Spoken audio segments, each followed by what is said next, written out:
தமிழ்நாடு லா யூனிவர்சிட்டியில் ஒரு மிகப்பெரிய மோசடி பட்ட பகல்ல நடந்துட்டு இருக்கு. அது என்னங்கிறது தான் இந்த வீடியோவில் நம்ம பார்க்க போறோம். பரீட்சை வைக்கிறதே 2 செமஸ்டருக்கு உண்டான பாடத்தை, ஃபார் எக்ஸாம்பிள் 2 செமஸ்டர் சேர்த்து 12 பரீட்சை எழுதணும்னு வச்சுக்கலாம். 12 பரீட்சையை சேர்த்து லம்பா எழுத வைக்கிறாங்க. எதுக்கு லம்பா எழுத வைக்கணும்?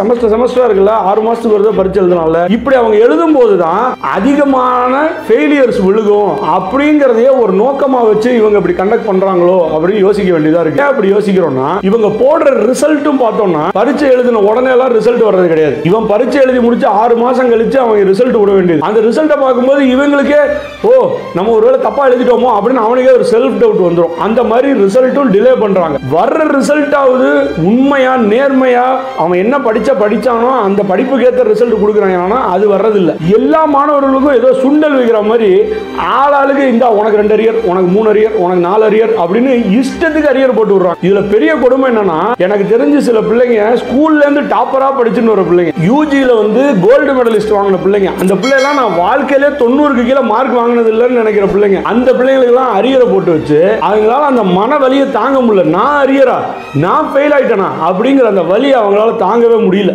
இதுல எளிய பிள்ளைகளோட நிலைமை நினைச்சு பாருங்க. அவன் வீட்டுல போய் நான் அரியர்னு சொன்னா, இதுக்கு தான் நான் உனக்கு இவ்வளவு பணம் கட்டி படிக்க வைக்கிறேனா, நீ படிப்ப நிப்பாட்டு, உனக்கு நான் கல்யாணத்தை பண்றேன் பொம்பளை பிள்ளையா இருந்தா. அப்ப இது எவ்வளவு பெரிய ஒரு டிப்ரெஷன் இந்த பிள்ளைங்களுடைய மனசுல ஏற்படுத்துது. இதனால எத்தனை பிள்ளைகள் தற்கொலை முயற்சிக்கு போறாங்க அப்படிங்கிறது அந்தந்த கல்லூரி நிர்வாகங்களுக்கே தெரியுது. அந்த கல்லூரிகள்லயே டைரக்டா போய் கவுன்சிலிங் கொடுக்குறாங்க அந்தந்த மாணவர்களுக்கு. மனசை தேத்திக்கோங்க, அவசரப்பட்டு எந்த முடிவு எடுத்துடாதீங்க அப்படின்னு. ஏயா உங்களுக்கு தெரிஞ்சு இவ்வளவு வெளிப்படையா இவ்வளவு பெரிய பிரச்சனை நடந்துகிட்டு இருக்குன்னா நீங்க அதை டைரக்டா போய் அந்த சிஸ்டத்தை எப்படி சரி பண்றது தானே பார்க்கணும். அதை விட்டுட்டு மாணவர்களுக்கு வந்து இப்படி நீங்க அட்வைஸ் பண்றதுல என்ன அர்த்தம் இருக்கு? இப்படி அரியர் வந்துருச்சு, சரி இதுக்காக அடுத்து என்ன ஆப்ஷன் இருக்கு? ரீஎவாலுவேஷன் அப்ளை பண்ணலாம். ரீஎவாலுவேஷன் அப்ளை பண்றதுல இவங்களுக்கு பண்ண வேண்டிய செலவு திரும்பி ஒரு 200 மார்க் 200 ரூபாய் செலவு பண்றாங்க. அப்புறம் அந்த எக்ஸாம் திரும்பி ரீஅட்டெம்ப்ட் எழுதணும்னா அதுக்கு பணம் கட்டுறாங்க இல்லையா? இதை வச்சு இவங்க ஒரு ஸ்கேம் பண்றாங்களோ அப்படிங்கிறது தான் எல்லாருடைய டவுட்டா இருக்குது. இந்த ரீஎவாலுவேஷன்லயுமே வெளிப்படைத்தன்மையோட நீ இவ்வளவு மார்க் வாங்கின, இவ்வளவு அரியர் போட்டோம், ரீஎவாலுவேஷன் பண்ணி உனக்கு இவ்வளவு மார்க் போட்டுட்டோம் அப்படின்லாம் வெளிப்படையா பேசுறது இல்லை. அங்க என்ன பண்றாங்கன்னா சேஞ்ச்டு அன்சேஞ்ச்டு, அதாவது நீ போட்ட ரீஎவாலுவேஷன்னால உனக்கு மார்க்கை மாத்தணுமா மாத்தலையா அவ்வளவுதான் சொல்ல முடியும். ஏன் இப்படி இதை மூடி மறைச்சு இப்படி ஒரு சிஸ்டத்தை வச்சு இப்படி இத்தனை பிள்ளைகளை ஏன் வங்கோல பண்றீங்க? அவன்லாம் நாளைய நீதிபதி, அவன்லாம் நாளைய வக்கீல், அவன்லாம் நாளைய ஜனநாயகத்தின் தூண். அவனுக்கு இந்த வயசுலயே படிக்கும் போதே ஏன்டா லா படிக்கணும்னு ஒரு நிலைமையை அவனுக்கு ஏன் கொடுக்குறீங்க?